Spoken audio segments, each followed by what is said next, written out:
Hello, ladies and gentlemen. Good morning, good afternoon, good evening, whatever time of day it is that you're watching this. This is the third ever episode of Epic Live on the Go. And joining me today, oh man, have I been waiting for this one. This man literally needs no introduction at all. His name alone says who he is. This is the one, the only El Jefe. And for those of you that don't know, that means the boss. Tony Snow. Boss, that's right. How you doing, Boss man? Tony Snow. What's good, homie? And yes, unfortunately, this did have to be an epic on the go episode because I could not get JJ to come down to Cabo San Lucas. For some reason, they kept stopping him at the border. I don't know why. They said you looked like somebody. I don't know what's going on, but we'll get you down here eventually. I am coming to you from my beautiful office in my estate here, Rio Palace in Cabo San Lucas, Mexico.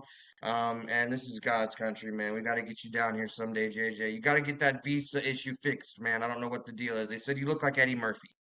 Hey, I have been trying my best to get out there. I am itching and scratching and chomping at the bit. I keep getting mad at Tyler Foster, which Tyler, if you're watching this by the way, congratulations on how often you get to go out there and celebrate He's the with El king of Jefe. Cabo. They request him to come out. He has this, they call him El Grande Toro Blanco, which the big white bull. Like that's what they call Tyler. Like when I took Tyler to Cabo Wabo, which for those of you who don't know, that's Sammy Hagar's club, and he performs there with the Wabaritas every week. And I took Tyler down there, and he got up on stage and he started singing "I Can't Drive 55." Sammy just acquiesced to the greatness of El Toro Blanco, and so Tyler Foster tore the house down with the Wabaritas in Cabo San Lucas, and you weren't there, JJ. You should have been there, man. It's all right, man. One of these days it is going to happen because, hey, anything can happen. And that's kind of the segment I want to talk to you about with anything happening because you've been around MPX for maybe 2 years now. Yeah, it's going on. We've been saying 2 years in the lead up to everything. It's a little bit over 2 years. I guess it's better. Well, yeah, close to. Um, I think my actual debut was 2 years ago in April, and I was actually. It's funny how the whole thing came about because I was actually, we're going to break the fourth wall for a second, but I was brought in as kind of a background character. But then the person, Aaron Sykes, who I was supposedly going to be like the investor behind and everything, he had some things come up and he had to step away from wrestling for a while. And so an opportunity came up for a new focal point of that feud. And that was a time that I had to show Richard Hill and Matthew Palmer and Ernie Pruitt what I can really do if given the opportunity. Right. And for a while there, I was there every week, and I was loving it. Making the trip up every week, doing that commute was fun to me because I enjoy wrestling and I enjoy that company. I was a fan of that company for years before I got opportunity of that company. I was working at companies all around that company and thought I'd never get a shot at that company, and then one day that company came calling. So, um, it's just I say it a lot when I'm in the locker room there. Like I'm just glad I'm here, guys. I made the transition across the barricade, and I did it in a way not too many people have, and in that short 2 years that I've been an active manager, I've secured gold in every company I work for. I've worked for 7 companies now, and I've had at least one title in all of them. And there's been a couple where my factions had every title in the company at once. So I must be doing something right. I'm a pretty humble guy, but when it comes down to it, I wouldn't be getting these opportunities, and my clients wouldn't be getting these golden opportunities if I wasn't doing something right. And that all goes down back to my trainers, Teddy Long and Coyote D'Lo Brown.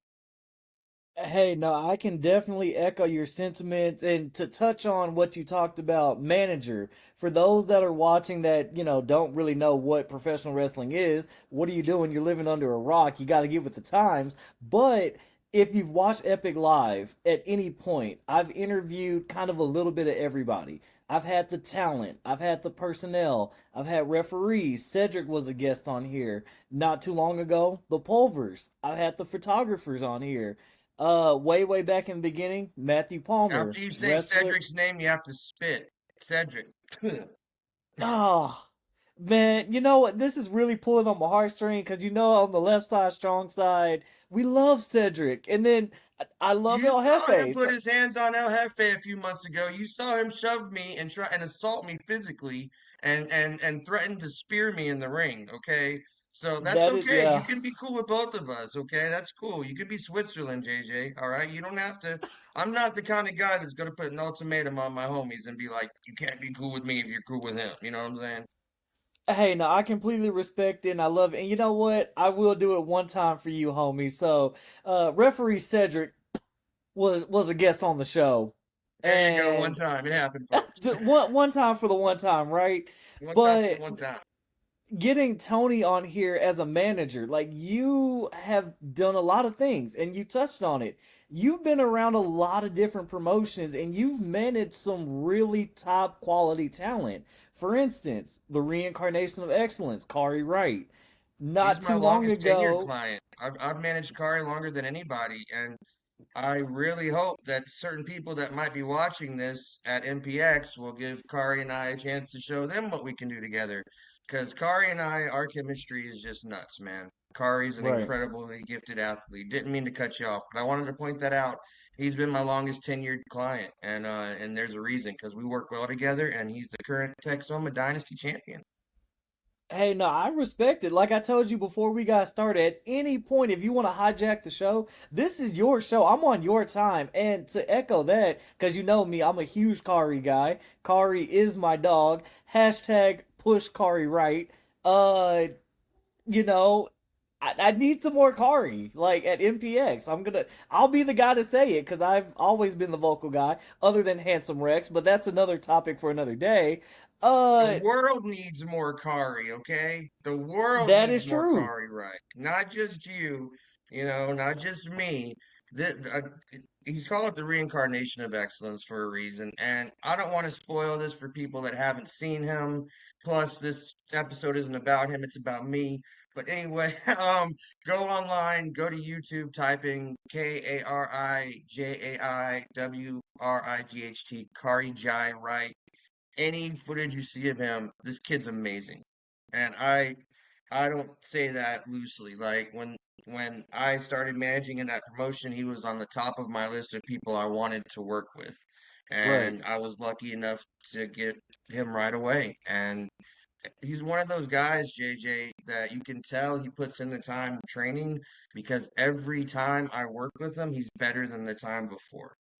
And not No, just yeah. physically, but the way he thinks and the way that he works in like he's working smarter and not harder, if that makes sense. Why No, work that hard when you can is, work yeah. smart? Why follow the rules when you can cheat and win just as well? You know what I'm saying? So it's like Right. the great Jesse Ventura said, win if you can, lose if you must, but always cheat. Always cheat. Why put out all No, the effort if you don't have to?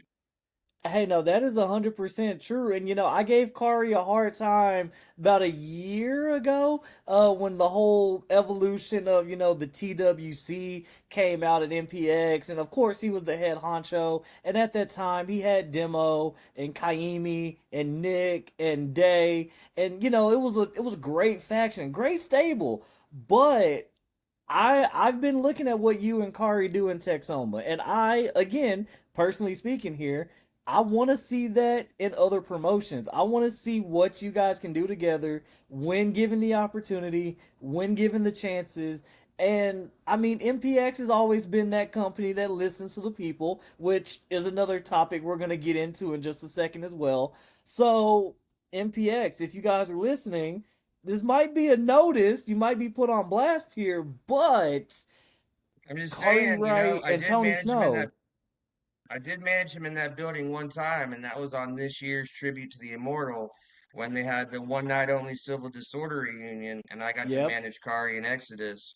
So, it works, guys. It works. So, Hey, no, I'm here for it. And going back to the list of guys that you have, not too long ago, down in HOT out in Waco, Texas, you've got the United Nations of Domination.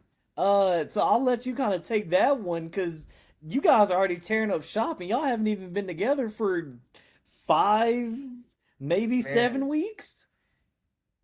And it's not just them. It's I've also got the King of the North, Ryan Davidson, who is the ROW Texas champion and Booker T's head trainer. And I have the most talented female I've ever worked with, someone who was trained by Big Van Vader and Booker T, that being Queen Shiva, who was already a legend as Kira Maya a decade ago. Yeah, And so I, being the ever thinking, trying to work smarter and not harder guy that I am, when I went to HOT management about who I wanted to bring in, why do I drive down to Texas City and pay to get trained by Booker's uh, head trainer and one of his most experienced females when I can have them come up to Waco and they get paid and I still learn from them and I get paid right. too? That was my thought process. Like when I'm like, I want to bring Shiva and Ryan Davidson in because I can learn from these guys while I'm making them money and I'm making money. And so when I first approached HOT, I approached Marcus, who is no longer the general manager, and a travesty that my one-time mentor and trainer, Teddy Long, helped orchestrate. He's Marcus Rose is no longer the GM, but I aligned Marcus's his Gucci boxers with a good amount of money and got onto the first show and got a title match for a tag team I told him that I was bringing, that being the United Nations of Domination, that being as a group, the three of us, El Jefe's from Mexico, Brixton's from England, and Chad's of French heritage. So it works out. We get our first match, and guess what? Guess what? In our first match with the company, we win the tag team championships. First match Yep. ever. And you know what? You can call it questionable means, but as I say, it's any means necessary, okay? Because nobody cares about how it happened when they look back at the record books. All they care about is who won and who lost, who has gold and who doesn't. And so that night we showed everyone what the United Nations can do. This past month, the cowards that are Purple Haze again turned my mentor against me. And in the Waco screw job, the nations did lose to Purple Haze. And they were begging for a rematch after we beat them. And guess what? This next show, they're not even wrestling. They don't get the automatic rematch, or we don't get the automatic rematch like they did. My guys have to be in a triple threat match against the Scorn, who I just thought I got out of my life last week. And this dancing fool Mr. Wobble and his buddy Noby Bryant, who almost crushed my freaking writing hand. And so it's the fact that Marcus is gone and that Henry's just able to do whatever the heck he wants. It infuriates me. I think we need to have a new authority member, a new authority figure, and I think that guy should be me because I know how to run things, I know how to draw people, and I know how to make sure that the right people are in the right matches for the right championships.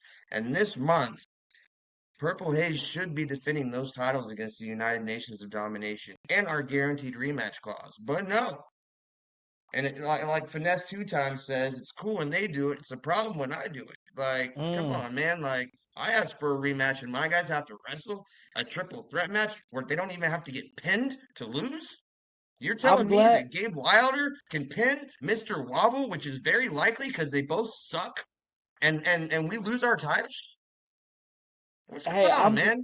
I'm glad you brought that up because I did want to pick your brain about the next HOT show because it's got a little bit of a twist to it. So for those that are new to HOT, this next show is called High Stakes. And from what I've seen when I've looked at the flyer and I've looked at the card, it is such a unique dynamic because every single match on that card has some kind of stipulation attached to it, but the catch is no one knows what the stipulation is going to be until the bell is about to ring. So, how You are could you call it a unique feeling? situation. I call it Henry Wick, or as I like to call him, Hank, on a power trip playing with his toys in his sandbox.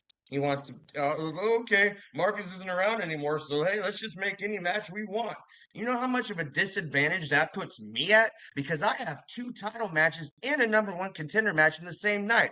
I have to work three times, okay? So not only Yeah. do we have this triple threat match, which we don't know what the stipulation is, it could be a ladder match. It could be a cage match. It could be Judy Bagwell on a forklift match for all we know. We don't even know until it happens. And guess who's drawing the stipulations?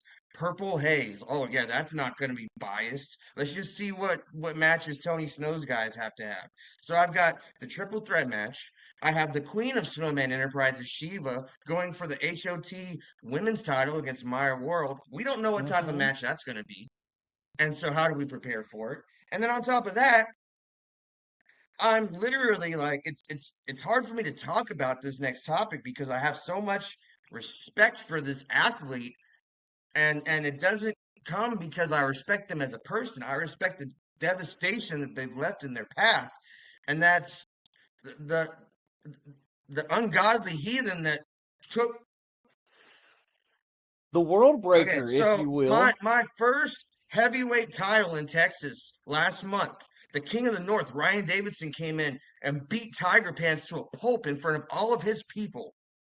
And then Brick Savage had to come out and cash in his little money in the bank type briefcase, whatever the heck contract they call it, after Ryan had just wrestled this unreal match. He was nowhere near 100%. Blindsides my client, and his title reign was 3 minutes long. And so at least we get a rematch there. And so Hank has Brick Savage against Ryan Davidson, the King of the North, King of Snowman Enterprises. But we don't get to know what type of match it could be. It could be anything, JJ. It could be a dog collar match. Have you ever seen a dog collar match? They It always could end be a up pretty lumberjack bloody. match. It could It be a could be a lumberjack fans match. that supply weapons match. You know Well, how that catastrophic that would be for me? The people of Waco hate me. They'd be lining up with pitch not staves and pitchforks like Frankenstein, bro. Like ugh. I'm putting my life at risk by going to this show. You know what, Tony? If it makes you feel any better, I am gonna be there. I know I was supposed to be at the last one, but I had some family stuff come up, so I missed it. But now my calendar is cleared. Schoolwork is done. I'm making sure that on that day I'm gonna be there. I'm gonna be in Waco. And I told Tatum because he's dealing with the Shiesty mob at MPX, which is where we're going next. But if you need a friend in HOT, I'm your guy.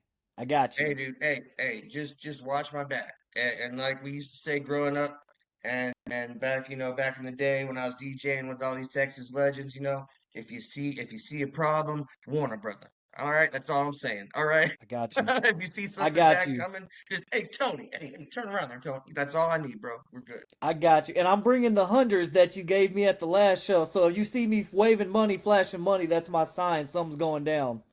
There we go. Hey, I hope your little girls got something good with that money too. Hey, they definitely did. They both have birthdays coming up here, and it's almost Christmas time. So gotta make sure I take care of them like you take care of us. And speaking of taking care, this is the topic that I've been waiting to talk about, and I'm so glad that it happened after the results because I was itching. I was like, man, I'm gonna have Tony on the show, but I need something that's gonna stand out, and this is that thing.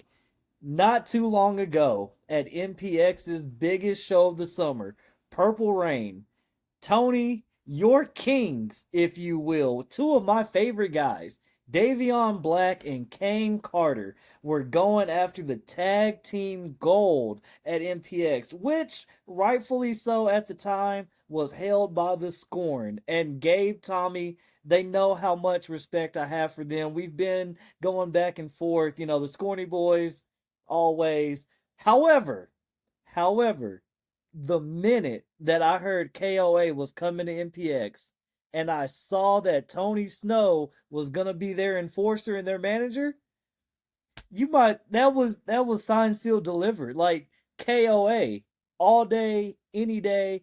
And I'm actually gonna get these pictures queued up because I want to show the audience exactly what it is that I'm talking about. And boom, there's the first one right there. The new Licensed to MPX. print, licensed to print money is what KOA is. KOA are a guaranteed draw anywhere they go. KOA are real wrestlers who were trained by real wrestlers. The man on your left is Devion Black. I have known him for over a year, and he looks nothing like he did when I first met him. I have had my eye on him the entire time. I've watched him progress and become D'Lo Brown's first graduate ever of the Texoma Wrestling Academy. This young man on the left-hand side of your screen is the future of pro wrestling. And along the way, getting to know him and learning about him, I learned about Kane Carter, a good friend of his who he just so happened to say he tags with from time to time. Kane Carter was trained by Dustin Rhodes' Rhodes Academy. For those of you Oh, idiots who don't know who Dustin Rhodes is, that's Gold Dust. The guy still wrestles, okay? He's in AEW. So when I found out the pedigree these guys have, and I'm trained by WWE Hall of Famer Teddy Long, I said, you know what? This is a perfect storm. So I flew these guys down to the Snow Globe. That's what we call the compound down here in Cabo. And I spared no expense. We picked them up in the stretch limo Hummer. I took them to all the clubs, all the nightclubs. I introduced them to all the Latinas. And trust me, there were plenty of them down there because wherever El Jefe goes, the Latinas follow down in Cabo. And these young men got to see a taste of the lifestyle that El Jefe could offer to them as his champions. And so I made both of them an offer. I gave both of them a very, very large stack of money. And, I've heard a lot of people ask me, Tony, if you've got all of this money, why don't you just buy MPX and have all the titles? Well, what would be the fun in all of that when I can piss you all off by securing them this way? So yeah. I paid these guys all this money to get those titles for me because in the last 2 years that I've been at MPX, there's been a system put in place, a prejudicial system against myself and my clients. At first, I thought maybe it was based on the fact that I'm Mexican American and all my clients were luchadors, but I'm like, no, this is 2024. These people are better than that. So then I figured it out. I figured out the bias that MPX has against me. It's not my guys, it's against me. And I'll name names because when Tony Snow says something, he's brave enough to name names, okay? So, first of all, we have Ernie Pruitt. Ernie Pruitt's jealous of Tony Snow. And Ernie Pruitt's jealous of Tony Snow because Tony Snow's house cost more than Ernie Pruitt made last year. Okay? Richard Hill. Let's get to Richard Hill next. The wizard behind the curtain that came out and brought the prospect title and everyone loves. That guy's jealous of Tony Snow too. And that's because I drive a car that costs more than his house does. And when it comes to Matthew Palmer, that guy, that's the smallest energy of them all because he's just jealous that Tony Snow gets hotter women than he does. So, with all that combined, they kept putting roadblock against roadblock in front of me whenever my guys would go for these titles. Something would happen. There would be interference by the Scorn. When Tommy came back and interfered in our match and he chased me around the ring and I had to run for my life, they didn't get disqualified. They won that match. If my guys would have done that, they would get thrown out. Like what's going on here? So I finally had to find two athletes who are so good and so talented that their talent can rise above the jealousy and the political BS that I was dealing with. I was wasting my time because of all of this. I was wasting, and my time is valuable. You know how valuable my time is? If I drop one of those $100 bills and I bend over to pick it up, I'm wasting my time. I'm doing this to prove everybody in my life wrong. Those who don't know my story, those who don't know about Tony Snow, I'm not going to talk a lot about it, okay? But I'm going to tell everybody right now, my entire life, people have been telling me that I would never do this. And so I come up there on my dime. I come up there from Cabo San Lucas in a private jet. You know how much jet fuel costs? You know how much a private pilot costs? I come up there on my dime. I hire these wrestlers. I pay them very well. I give them the finest training facilities. I give them the finest trainers down here in Cabo San Lucas. Because my life is a revenge story, JJ. My life is a revenge story against everybody that told me I couldn't do this. So for the past 4 or 5 months, when you've been watching MPX Network on YouTube and you've heard Hmm. that sweat hog Cody Cox say Tony Snow's never gonna secure tag titles. Tony Snow's been trying for years and he can't beat the Scorn. Tony Snow's not gonna do this. You know what, Cody? When we stopped at the top of that ramp and I made these guys do what my late mentor Pimp C said and put it in your face. There's no more questioning whether Tony Snow can get the job done or not. Hey, you basically took all the words out of my mouth and said what needed to be said. And credit where credit is due, and we're gonna go through the other two images here. I know this one really hit home for you because like you talked about that revenge story, that feeling, that pressure, if you will, that was on you with all the other guys you had. And not to throw all of their names out there, but you had some pretty quality guys. Like you had Ocho Camacho at one point. You had Mr. No Cap, Carlos Diaz. You had Dylan Smasher at one point. So you had some heavy hitters that were up against the scoring and could not get the job done Well, until and in their like you defense too, I don't want to sound like I'm throwing them under the bus, but let's compare it to the NFL.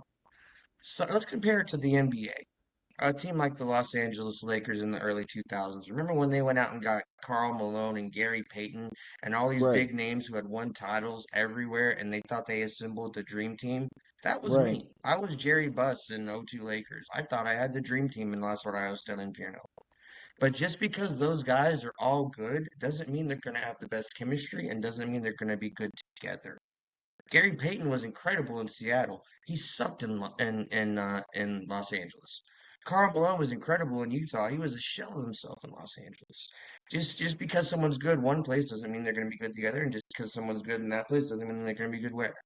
So it just took 2 years of me scouting and watching and doing research to find the team that was the right combination to get the job done. And what you're seeing here is 2 years of frustration, 2 years of emotion, 2 years of my life that literally flashed in my head right there. And that's real emotion. Those were real tears, man, because a real man is not afraid to say that he experiences every emotion on the spectrum. And so yeah, that's pro wrestling, man. That's pro wrestling makes you feel something. And if you were in that building at that moment right there, you felt something. You either felt good for me or you hated my guts because I finally got these things that no one ever told me I was going to get. That you know what, Tony? I might as well just turn the interview over to you because you took all the words out of my mouth. Everything you just said, I was literally about to say the same exact thing and going to Purple Rain, and that's the last image we have here, like you mentioned. And this is one of the pictures I love the most because of the joy, the excitement, the aha moment, if you will, in the story of professional wrestling. And like you said, at MPX, at Purple Rain, on that night, there was a split house. You had people that were just pure ugh because the scoring had lost. And then you had others like myself who was elated to see this moment here, to see KOA get their hands raised, to see you finally having your moment with your guys. I mean, there's no real feeling other than these are the guys now. Like you've got Demo as the MPX champion, you've got Paulie as the MPX Addicts champion, you've got Angela Armstrong as the new women's champion, you've got Brick who is the new prospect champion now that that title is back, and last but certainly not least, KOA is the MPX Tag Team Champions. Now, and I know I went on a little rant for a moment there, but I am big on giving credit where it is due. And that show, Purple Rain, from top to bottom was incredible.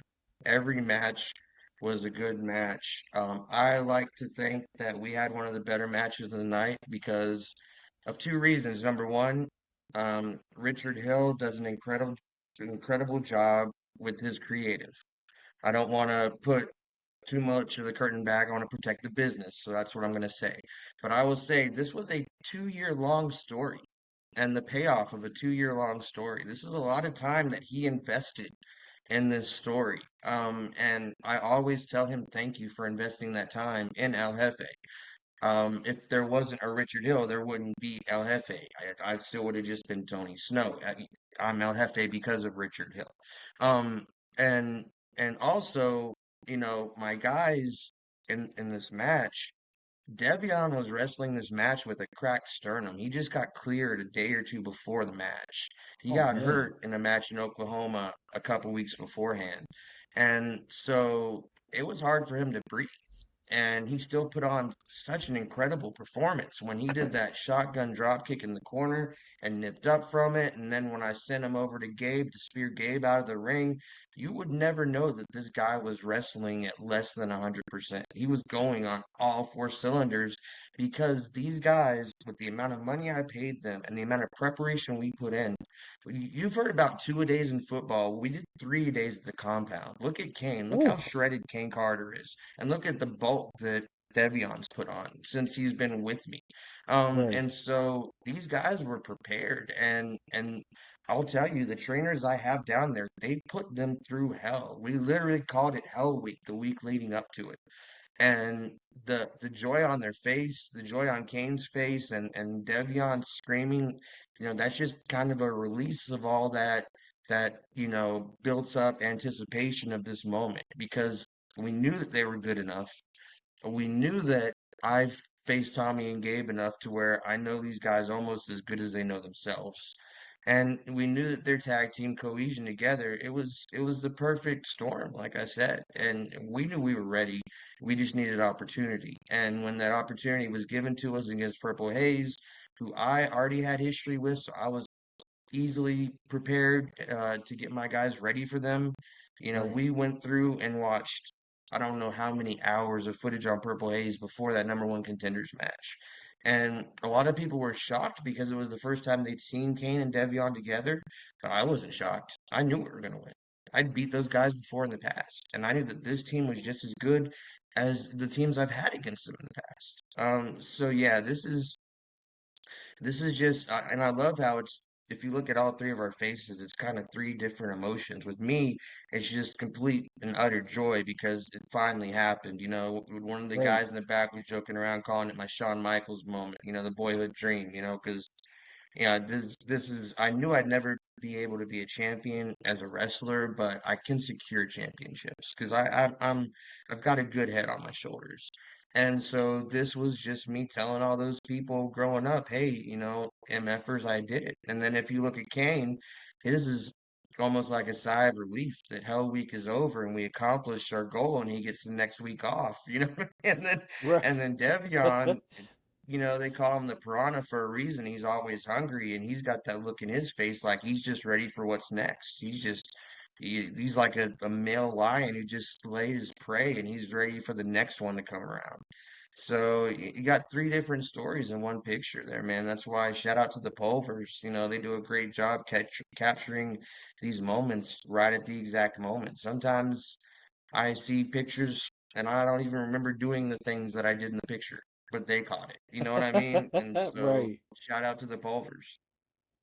Yeah, no, man, and kind of just going back on what you mentioned about Davion and Kane, and I wanted to give Kane a shout out here too, because and this is a funny story for you, and hopefully Kane will hear this at some point. But at first, me and Kane almost had beef because Kane came out to MPX as a single star, and me, my The wa- wife, my girls were in the front row, and he came out, had his water bottle, took a little sip, and he was trying to throw it at somebody beside me, missed, hit me, and I was like, dude, what did I do to you? So I was like, all right, me and Kane are already on the bad foot here. But then after seeing Kane and what he's done across Texas, I mean, HOT, the Syntex title, multiple different titles on multiple different levels. The work ethic that Kane and Davion both put in, you can tell this is a passion for them. More of, oh yeah, I'm not just doing this to do this.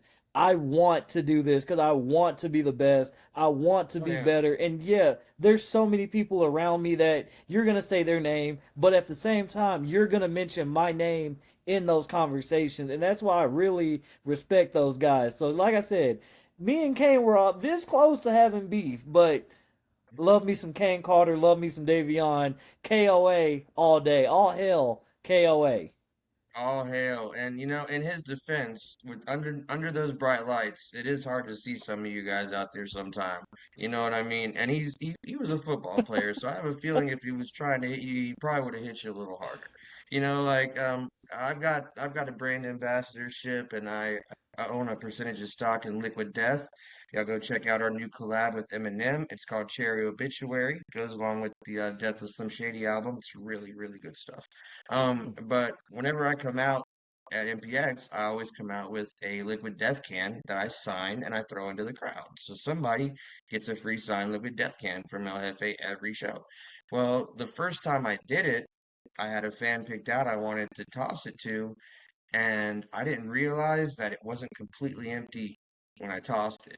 And so I tossed it at this guy, and the minute he caught it, it just soaked him with water. And he's one of my biggest supporters, and I felt so bad. But he was like, "No, dude, I got a free autograph. We're straight, man. It's good, bro." And so yeah, it's man. And what you were saying though about these guys, dude, like Kane's got 6 titles right now in his bag. You know, Devion's got 4 or 5, I believe. And me, before I got into wrestling, I was a DJ for 25 years and I worked with every Texas rapper you can think of. I'm the network king, man. And so since I've started working with these guys, I've been on the phone using my connections and my resources. And I've been talking to people like Nick Patrick down in Atlanta and Championship Wrestling from Memphis and Championship Wrestling from Hollywood and a company in Georgia, North Carolina. Next year, we're taking KOA on the road. Ooh, 2025 is going to be the year that we introduce the world to the best kept secret in pro wrestling, and that's KOA. are they gonna have shirts come out? Because lately, the gear that KOA has come to the ring on has been really nice. I'm just waiting on that moment, and that is going to be my next, without a doubt, gear purchase. Oh, we definitely do.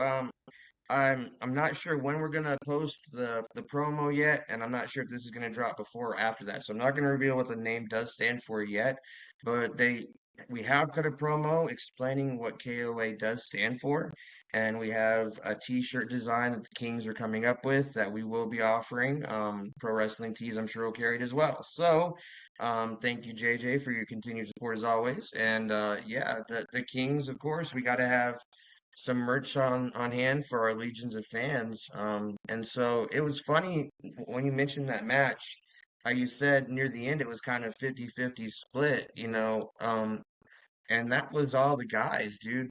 That when I think when the crowd saw all the effort and passion that KOA were putting into it. The crowd were chanting KOA there for a minute. And this is in Yeah. MPX's building, where the Scorn are the most over tag team, arguably ever. They're tied for tag team title reigns with the other most over tag team, arguably ever, the Lost Boys. Rest in peace, Jason Silver.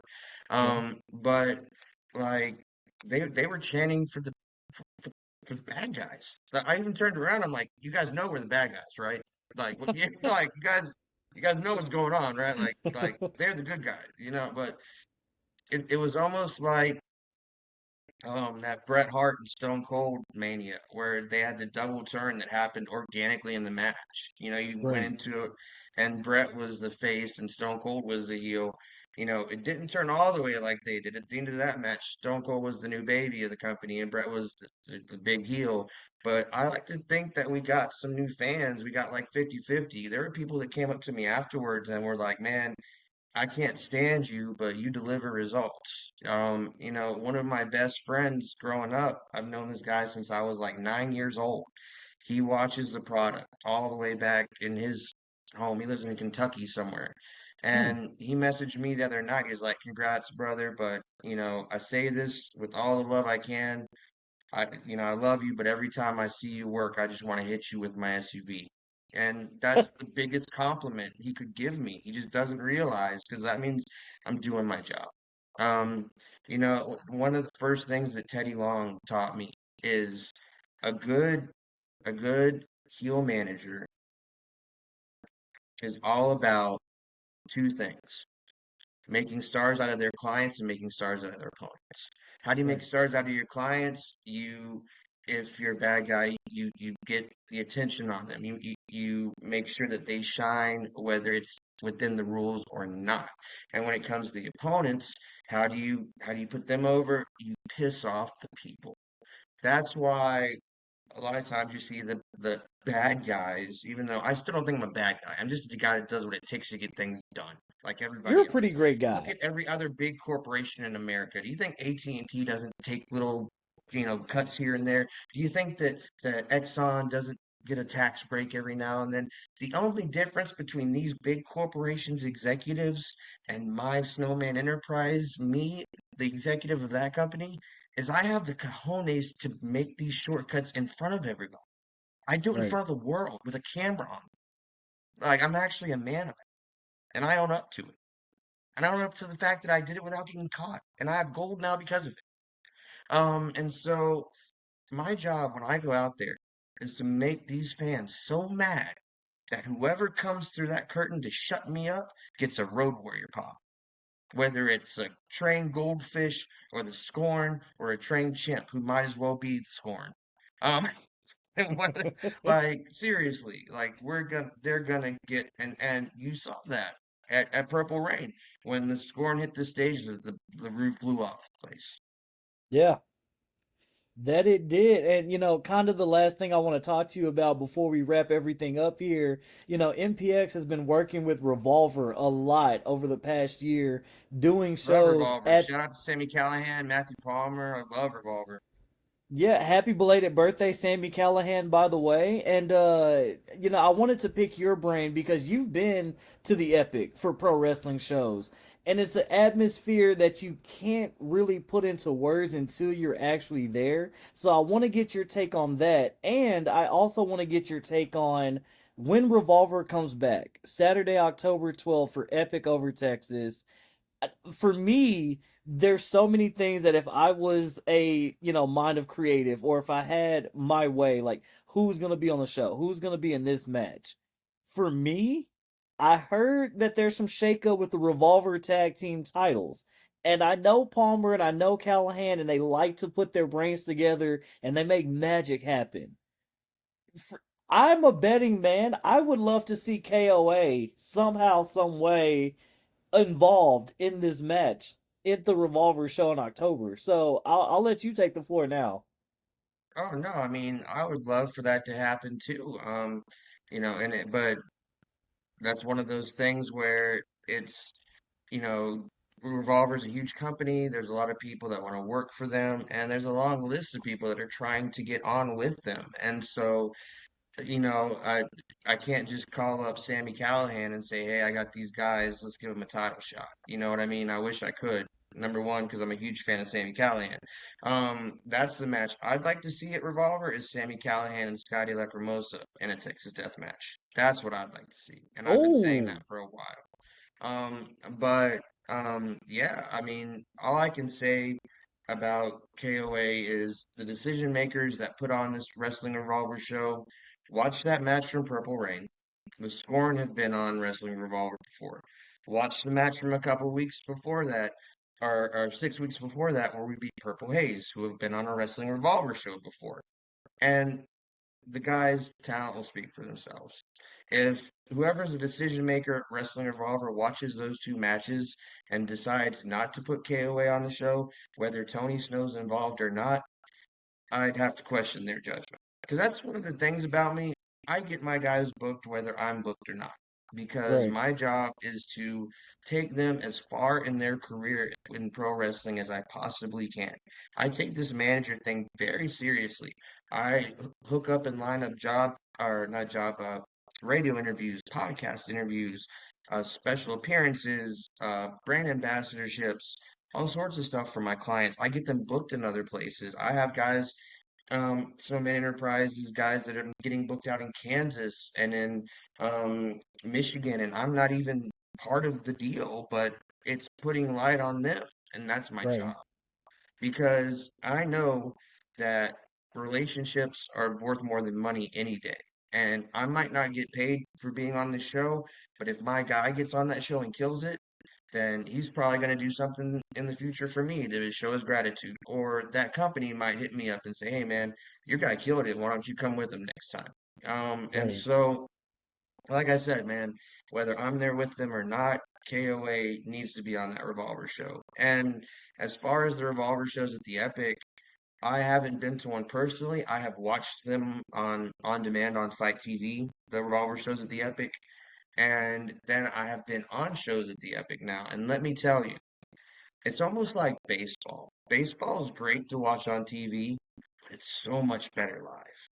Right. When I was watching Revolver at the Epic on Fight TV, I'm like, man, this is really cool. I like the way they have it set up. I like the chain link fences for the entrance. You know, that the first Revolver show I saw at the Epic was the one where it was Palmer and Abaddon in the casket match, which Tales from the Matthew ring. Palmer is one of the most slept on wrestlers ever. I don't understand why this guy isn't already retired and in the Hall of Fame because he's so good.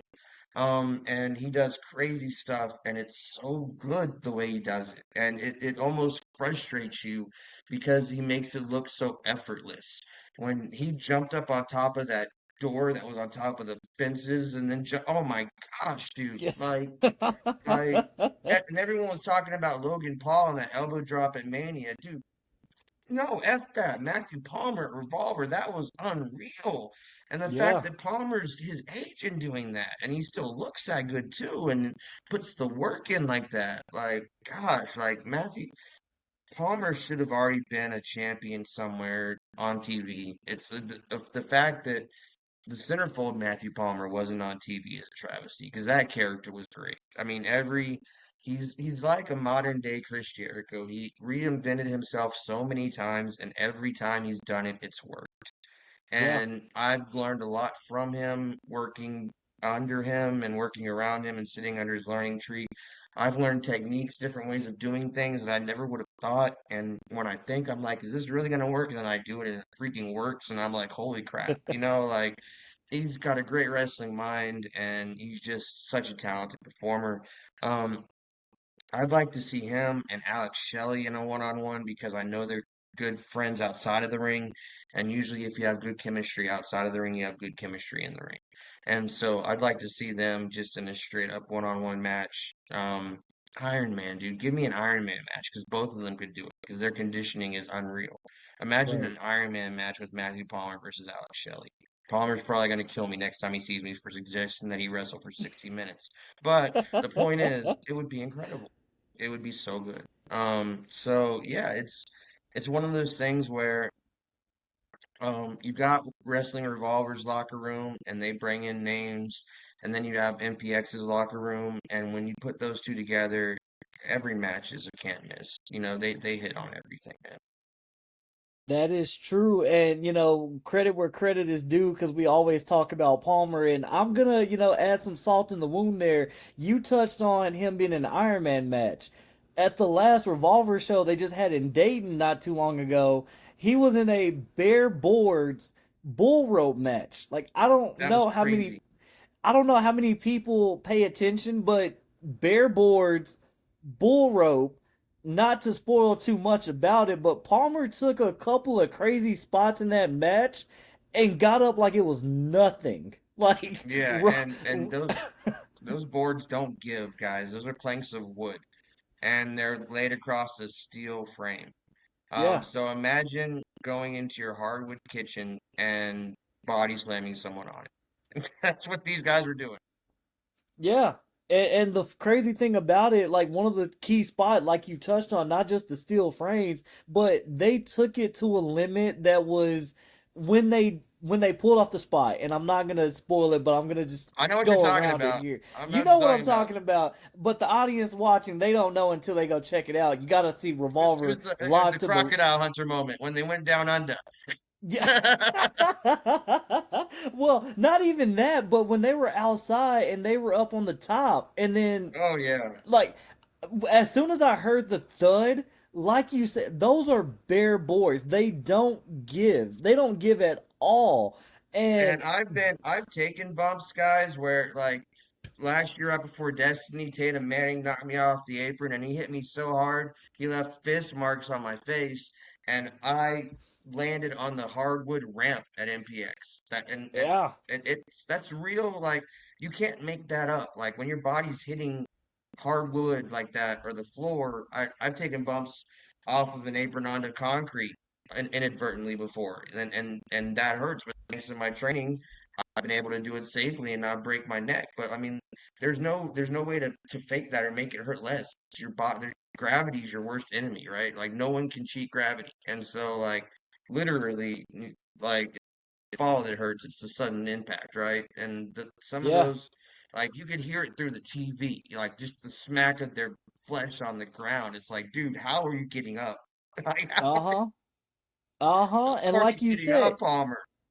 it's so much better when it's live and in person because yeah, with the TV you got the theatrics and the camera angles and everything else. But when you're in an arena, whether it's like the MPX Event Center in Bedford, whether it's like the Waco Lions Den for HOT, whether it's the Epic for Revolver and MPX, wherever you go, it is just 10 times better. So if you haven't gotten your tickets, go get your tickets. You can get them at jointheepic.com, revolvertickets.com. I'm sure MPX is going to have a flash sale at some point between now and October 12th. So, I mean, the numbers don't lie. Every time MPX and or Revolver have a show at the Epic, they sell out. So do not wait. Go get your tickets. Tony, before we wrap things up, do you have any final words, final thoughts for the people at all? I just two things, man. I want to echo what you said. There's nothing like watching wrestling live, and especially a lot of these guys are so talented that they're either already on TV product or will be soon. And I don't know if you're aware, it's pretty expensive to go see one of these big companies. So here you have a chance at an affordable ticket price to go and see either established stars already or future stars that you're gonna see and you don't even know yet. Like I Yeah, remember going to MPX shows and seeing people that ended up on AEW, and I'm like, dude, I remember seeing them at MPX, and it only cost me $15, and I was right there. You know what I yeah, mean? Now they're on TV in front of 80,000 people, and so that's one of the cool things about these epic shows is it reminds me a lot of the old ECW Elks Squad shows they do because you can fit 700-800 people in there, and when you do, the electricity is just palpable. It's like when you walk through the crowd, you can feel it. It's like something's different. You can feel the energy from everyone, and it's unlike anything else. It really is. And for the fans, the fact that, like I said, for such an affordable price, you can literally, there's not a bad seat at the Epic when they set it up for wrestling. Even if you're at the very last, like you can get at the highest seat in the Epic for the wrestling setup, and you still have a great freaking view, uh and you're huh. still feet from the ring. Like you're not gonna get this close to this quality pro wrestling at this price point anywhere. Anywhere, you're not going to. It's just when you talk about look at some of the people that Revolver has. Speedball Mike Bailey, like we said, Palmer, Callahan, Trey Miguel, Alex Shelley, all these guys, Ace Austin. You never know who's going to show up at a Revolver. Rich Swan, he was Yeah. their champion for a while. And dude, it's just if you're near Grand Prairie, Texas, if you're within an hour drive of Grand Prairie, Texas, and you're a wrestling fan, there's no reason you shouldn't be on this show. You should be ordering tickets as soon as you can. You should be there, getting in line, waiting for the doors to open. Go buy merch, support the wrestlers. Um, Come to MPX. Come see the new tag team champions, KOA, as they defend their titles. Because, one chapter of the story is over now. El Jefe finally is able to secure gold for his clients. Now the new chapter is keeping that gold. It's Yeah. like Shaquille O'Neal always said, it's not about how much money you make, but how much money you keep. And managers are known for the titles they secure, but managers are also known for their for securing victories for their champions as well. So, as the hand of the Kings, I am working towards a very long and prosperous reign for King Devion and King Kane. But whether this reign lasts a month, a week, a year, 10 years. I'm just glad I'm here. And so shout out to my trainer, Teddy Long, Coyote, Robert Langdon for being the first person to ever put me on his TV product as a commentator before I even started manager training. But yeah, Teddy Long saved my life. You know, we've been doing this fun back and forth at companies, but when I started training with Teddy back in June of 2020, I was 280 pounds. And I hardly ever got out of bed. I was a lazy sweat hog. That's where I got the term from. And that's kind of my motivation whenever I see these people in the crowd that look like I used to look. I'm just like, oh, I get so disgusted, you know? And it was funny at NPX a few weeks ago. I told this dude he was fat, and I told him that his wife was even fatter. And he goes, she's fat because she's pregnant, you insensitive such and such. And I said, well, the good news for her is she's not always going to be pregnant, but you're always going to be fat and ugly. And on that note, anything else before we go, JJ? Hey, I can't think of anything other than I will be in Cabo very, very soon. We are going to network. We're going to figure this whole thing out. I know for a fact I'll be seeing you around a lot more at MPX. I will be seeing you at HOT. And hopefully, fingers crossed, I will see you at Revolver's Return Epic over Texas in October. Just remember, JJ, what happens in Cabo stays in Cabo. That is 100% true. Ladies and gentlemen, thank you guys for tuning in to another episode. Tony, thank you for taking the time out to join me tonight. And until next time, we'll see y'all later. All hail KOA. Let's get it. All hail KOA.